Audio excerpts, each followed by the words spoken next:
Méditatio, traité sur la méditation par Guillaume Attewell. Introduction. Ce petit traité a pour but d'aider tous ceux qui désirent développer une vraie spiritualité. Le tout via une pratique ancestrale, la méditation, traditionnellement nommée oraison.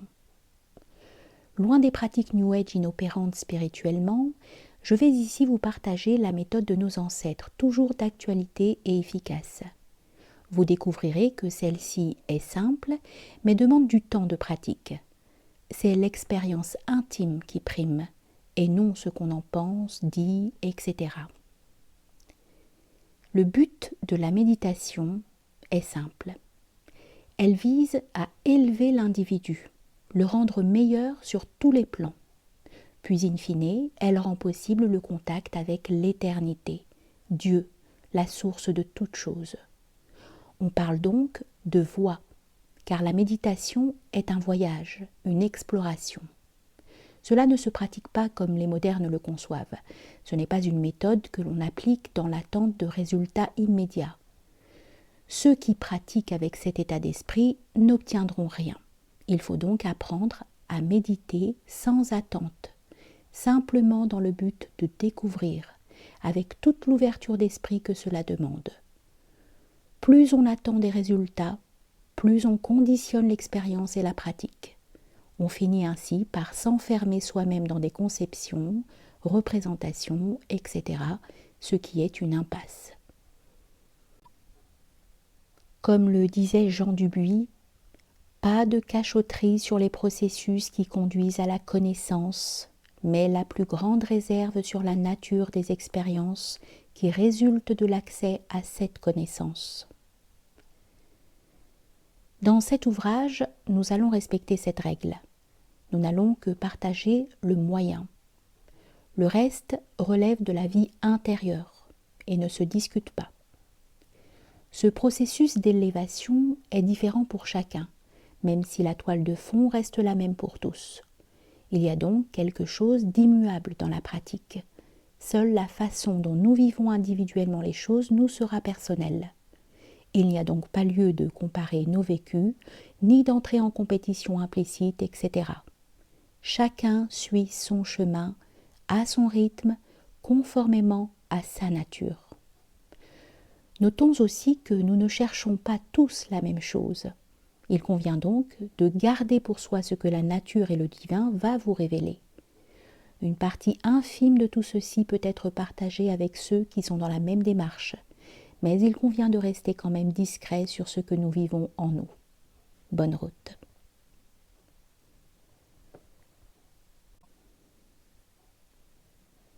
Un peu de théorie. Avant de pratiquer la méditation, il faut comprendre ce qui la sous-tend. Ce que je vais partager là sera d'ailleurs valable pour toute pratique ésotérique. Je vais partager la théorie qui est à la base de l'ésotérisme d'Occident. Cette théorie, réduite à ses points essentiels pour les besoins de ce traité, nous a été transmise par nos ancêtres depuis toujours. Elle est encore vivante et fonctionnelle. Des groupes de scientifiques sérieux l'utilisent, des psychologues, des physiciens, des chimistes, etc. Mais le scientisme, encore dominant, fait barrage et dénigre cette théorie. Cependant, ce que nous allons dire ici a traversé les âges et nous est parvenu malgré tout de façon intacte. Seule la forme a changé, mais le fond reste le même. Enfin, si nous exposons une théorie, c'est pour suivre l'adage que Jean Dubuis aimait tant rappeler. La tête sème, le cœur récolte. En lisant cette théorie, vous allez installer en vous un programme qui va vous permettre de comprendre la nature et le divin avec un tout autre regard. De la même façon que l'on installe un programme sur son ordinateur, nous allons en mettre un dans notre cerveau. Cela veut donc dire que vous choisissez consciemment de le faire et donc de découvrir une vision différente de la vie. Quand vous aurez lu ceci, vous y réfléchirez naturellement, simplement parce que l'humain le peut. Cela lancera le programme qui fera doucement effet en vous. Toutes les réflexions qui seront soulevées par cette théorie pourront être vérifiées par la pratique de la méditation. Le lien ne sera pas évident tout de suite, mais il se fera petit à petit, avec persévérance. Ici, il n'y a pas besoin de se remplir la tête de savoir. Il suffit seulement d'avoir les points clés qui ouvriront les bonnes portes. L'éternité. La première chose à admettre, même si elle est irrationnelle par essence, c'est qu'à l'origine de tout, il y a une source, Dieu, l'éternité. Cette origine est absolue, inconnaissable, indicible, incompréhensible. Et pourtant, elle existe. C'est en soi un problème pour la pensée moderne qui cherche des preuves de Dieu et qui n'en trouvera jamais. Pour celui qui chemine sur la voie, ce fait doit être accepté et l'expérience lui permettra de vérifier tout cela. Dieu n'est pas ce que le dogme politique catholique nous en dit. Il est en revanche perceptible dans les textes des mystiques chrétiens, des philosophes grecs, des hermétistes d'Occident, etc. Aussi, certains scientifiques actuels nous parlent de Dieu comme d'une superconscience à l'origine de toute chose. C'est déjà plus proche de la réalité spirituelle divine. Voici ce qu'il faut avoir en tête pour appréhender Dieu, l'éternité. Dieu est la source de toute chose, qui est au-delà de tout ce que nous pouvons en dire. C'est l'absolue puissance qui a tout créé. Dieu est donc dans l'univers, mais sa demeure originelle est au-delà de l'univers, au-delà de l'espace et du temps. Nous sommes tous connectés à lui au plus profond de nous-mêmes, dans notre cœur-centre. Ainsi, pour découvrir le divin, en soi comme en dehors, il faut d'abord trouver son centre, son cœur. Depuis cette centralité, nous pourrons expérimenter le contact avec l'éternité, si Dieu le veut. De ce fait, Dieu est en toute chose, puisqu'il en est l'auteur. Il est en nous, comme il est partout dans la nature. Sa présence en toute chose se présente comme une grande énergie qui anime tout l'univers. Les chrétiens nomment cette énergie la grâce ou le Saint-Esprit. Dans la saga Star Wars, cette énergie est appelée la force. Les hermétistes modernes la nomment éther. C'est aussi le prana hindou, le chi du taoïsme, etc. C'est par cette énergie divine que nous pouvons toucher Dieu. Sans elle, nous ne le pouvons pas.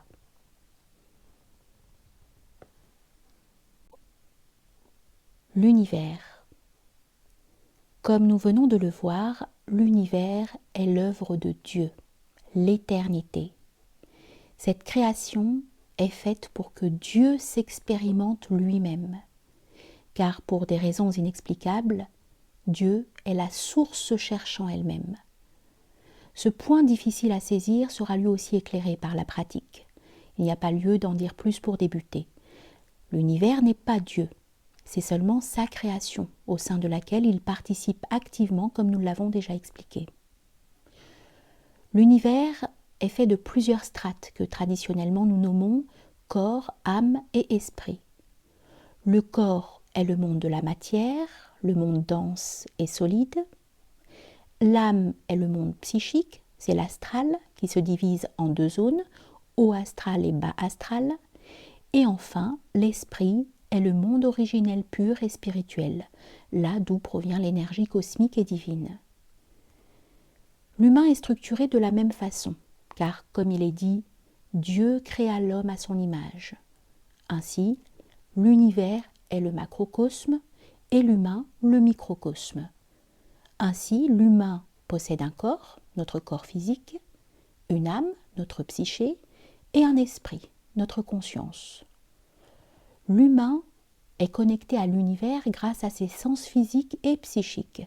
C'est de cette façon qu'il interagit avec lui, qu'il peut donc le connaître, etc. L'univers de ce fait est un être vivant, comme le pensent les hermétistes. Il est structuré par des lois que les anciens nommaient lois de la nature, parce qu'il est vivant, il est soumis à la chronologie, l'espace et le temps. Il a donc une durée de vie, comme tout ce qui est créé. Il est né un jour et mourra un autre. Cela laisse à supposer que Dieu ait pu créer d'autres univers avant le nôtre.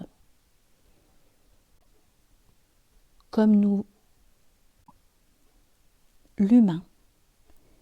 Comme nous venons de le voir, l'humain est conçu de la même façon que l'univers. Il est un microcosme. Toutefois, il possède un rôle particulier car il détient une chose qu'il est le seul à avoir, le libre arbitre. L'humain peut faire ses propres choix, là où l'univers ne le peut pas. Ce fait si spécial fait que l'humain peut influer sur la nature comme bon lui semble, alors que tout dans la création suit strictement les lois de l'univers sans jamais en déroger. Ce cadeau divin est à la fois un don et un piège, car selon les choix de l'humain, les conséquences dans la vie peuvent être dévastatrices ou merveilleuses. C'est précisément ce qui fait que l'expérience humaine est si spécifique. L'humain doit donc comprendre sa condition et vivre dans l'équilibre. Il doit étudier la nature pour comprendre ses lois. Et de cette façon, il sera à même d'utiliser intelligemment son libre arbitre. Comme le disait Francis Bacon, on ne commande à la nature qu'en lui obéissant. Jean Dubuis reformulera cette citation comme ceci. On ne domine la nature qu'en se soumettant à ses lois. Conclusion, l'humain incarné doit comprendre son rôle, sa place, sa nature, sa condition, etc. Il doit s'étudier lui-même, comme il doit étudier le monde qui l'entoure, ceci afin de trouver le bon équilibre dans sa vie intérieure et extérieure. Tout n'est finalement qu'une affaire d'équilibre pour vivre en harmonie. Seulement, contrairement aux idées reçues, la recherche de cet équilibre passe par des épreuves et demande à l'humain de connaître sa noirceur comme sa lumière. Car il faut le dire, la création est faite de lumière et de ténèbres, de bons et de mauvais, etc.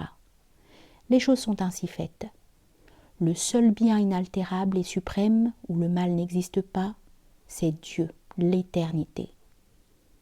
Il est possible pour l'humain de retrouver cet état de bien suprême qu'il devra tenter ensuite de conserver du mieux qu'il le peut dans la nature, ce qui n'est pas une mince affaire. La pratique. Nous allons donc expliquer comment méditer. Et cela ne prendra que 3 lignes. Il s'agit de s'installer confortablement, comme on le souhaite, dans un endroit calme, de fermer les yeux et de faire silence. Le but est de parvenir au rien, au vide, au silence total.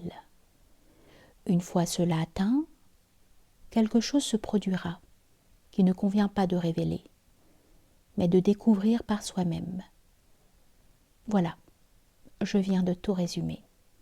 C'est simple, n'est-ce pas? Et pourtant, tant de choses vont venir compromettre cet exercice. La méditation va nous mettre face à nous-mêmes, nos travers, nos peurs, nos doutes, nos certitudes, notre négativité. Nous allons rencontrer le mal qui nous habite. Car oui, tous autant que nous sommes, malheureusement, nous avons du mauvais en nous. Ce n'est pas une fatalité, car cela peut se purifier. Mais il faut l'admettre. Nous ne sommes pas purs et spirituels. Si tel était le cas, nous ne serions pas ici-bas. C'est ce point que les modernes mettent de côté. Et parce qu'ils le font, le mal grandit. Quand le mal grandit en nous, il se répand ensuite en dehors. Il devient une gangrène que nous répandons nous-mêmes, de par notre absence de responsabilité envers tout ça. Si nous marchons vraiment sur un chemin spirituel, notre première tâche est de se purifier. Et la méditation le permet. Ce n'est donc pas un exercice de tout repos. Cela nous amène à comprendre que sur le chemin, nous allons traverser plusieurs étapes. La première est technique, il s'agit d'acquérir les compétences pour méditer. La seconde est surtout émotionnelle, c'est la purification de l'être. Ensuite, la troisième est ascensionnelle, on s'élève vers le divin. Enfin, à la fin du processus, le contact avec l'éternité est possible. C'est alors qu'on me pose toujours la question, combien de temps ça prend tout ça? Question typique des gens d'aujourd'hui voulant tout quantifier et arriver à tout rapidement sans effort. La vraie réponse est celle-ci. Le temps que ça prend est le temps dont vous avez besoin. Ce temps est différent pour chacun, c'est ainsi. Retenons que le principal est le chemin, le fait de marcher sur ce chemin. Il faut donc se concentrer là-dessus plus que sur le but final. Se forger pour méditer. Si la méditation est possible pour tous, il faut cependant le vouloir et se former soi-même pour que cela fonctionne. Car sauf pour ceux ayant un talent inné pour cela, on doit apprendre à méditer. Disons-le tout de suite, tout ce qui est aujourd'hui présenté comme de la méditation n'en est pas. C'est au mieux de la relaxation ou un bon outil thérapeutique quelconque, ce qui n'est pas mauvais en soi. Au pire, ce n'est juste rien, du vent, voire pire. La vraie méditation est l'histoire d'une vie. Elle va entrer dans notre quotidien et devenir un mode de fonctionnement. Elle va radicalement changer notre vision du monde. Même si c'est pour la bonne cause, il faut donc s'attendre à être secoué. Pour commencer, il faut retrouver sa prise de terre, c'est-à-dire l'instant présent. C'est tout un travail préparatoire obligatoire. Pour ce faire, je vous propose l'exercice du rappel de soi qu'enseignait Gurdjieff. Le but de cet exercice est de nous remettre dans le présent et de devenir capable de retrouver cet instant quand nous le désirons. Pour ce faire, il faut choisir un moment de notre quotidien où nous sommes toujours absents, où notre conscience n'est pas là. Par exemple, lorsque nous nous lavons les dents, lorsque nous mangeons ou que nous sortons de chez nous, etc. Dans ces moments d'absence, nous allons nous rappeler à l'ordre pour nous remettre au cœur de l'instant et agir en conscience. Par exemple, au moment de passer la porte de chez soi pour ensuite la fermer avant d'aller dehors, nous nous rappellerons nous-mêmes ici et maintenant et nous prendrons le temps de fermer la porte en ayant conscience de tout ce qu'il se passe dans cet instant. Nous pouvons faire cela dans des tas de situations, dans le métro, le train, dans la rue, lorsqu'on cuisine, quand on se promène, etc. Tout est prétexte à se rappeler soi-même au présent. Quand nous retrouverons plus souvent cet instant présent, nous allons retrouver avec notre capacité d'attention. On va devenir capable de toucher cette vigilance qui nous met en relation directe avec notre environnement interne et externe. On entre dans un état d'attention, d'écoute, où rien n'échappe à nos sens. Lorsque nous sentons cet état, c'est que notre prise de terre est rebranchée et fonctionne bien. Revenir au présent et acquérir une capacité d'attention stable est la base non négociable pour méditer. L'attention. Quand notre attention marche correctement, c'est que nos antennes sont enfin déployées. Nos sens vont pouvoir s'éveiller, se développer doucement. Nous pouvons donc capter les autres réalités intriquées dans la matière. À partir de ce moment, nous passons à la contemplation.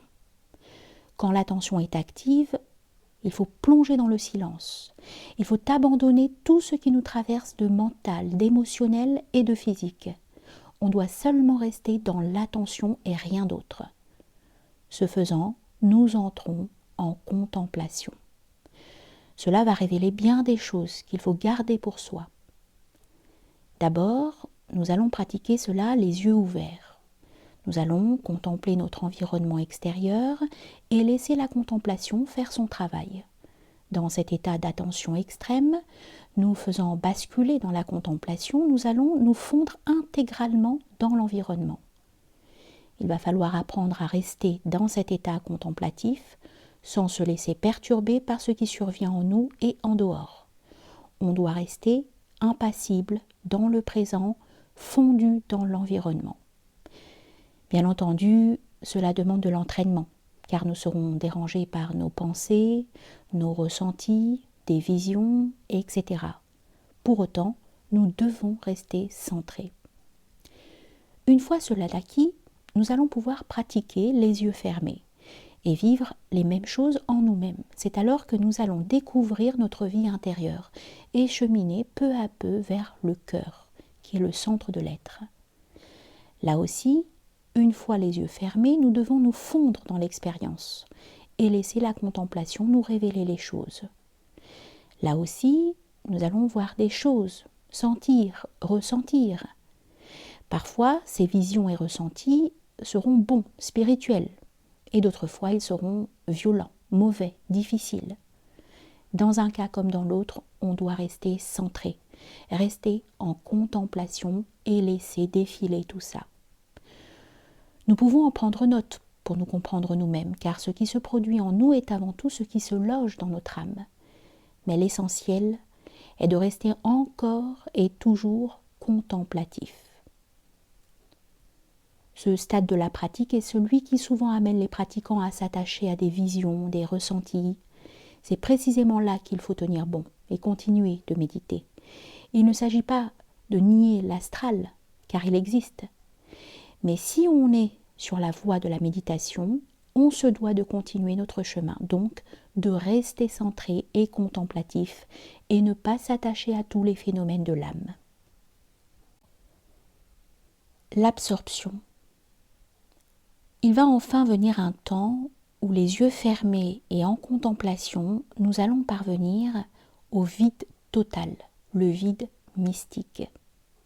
Après avoir quitté le corps, les sensations physiques, etc., et après avoir traversé l'astral, les visions, les émotions, les ressentis, etc., nous allons arriver au rien, le néant. C'est là que démarre l'épreuve de la nuit noire dont parlait Jean de la Croix. L'être va devoir accepter cette plongée dans cet océan obscur et inconnu, lui semblant vide, sans rien, totalement silencieux. Ici, il va devoir tout abandonner pour s'immerger complètement dans ce néant. Dans cette expérience difficile, le cœur va être trouvé et il pourra s'ouvrir doucement. L'être va retrouver sa vraie nature et il va doucement entrer en contact avec le grand mystère qui loge dans ce vide.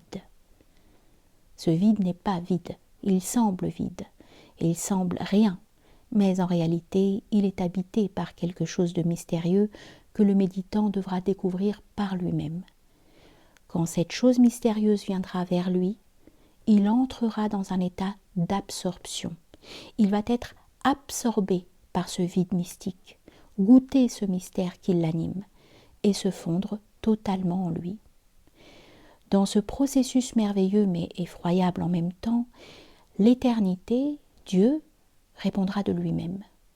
À ce niveau-là, on ne peut plus rien dire. Cela nous permet de voir que l'être, dans l'exercice de la méditation, va passer par 3 étapes, 3 passages. Le premier est le passage qui nous fait passer le voile lunaire qui sépare le monde de la matière et celui de l'astral.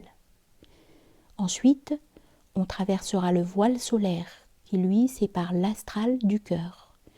Et enfin, on traversera le voile de l'abîme ou des abysses qui, lui, sépare le cœur de l'origine de toute chose. Telle est la voie. Face à cela, chacun avance selon sa nature, son rythme, etc.